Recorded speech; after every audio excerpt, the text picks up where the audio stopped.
Guys, dito lalakad na ako guys. Dito na ako sa amin guys, galing sa trabaho, araw ng Sabado. Bumili ako ng bag, halagang 540. Gusto ko yung bag na matibay. Ang bag kong nabili kasi guys, punit na. Ayun oh, yan,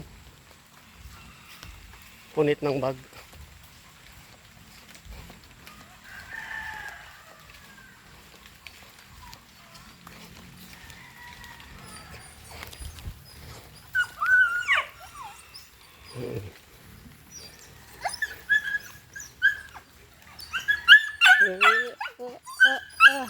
Sipa ito yan. Hello guys. Okay guys, dito na ako guys.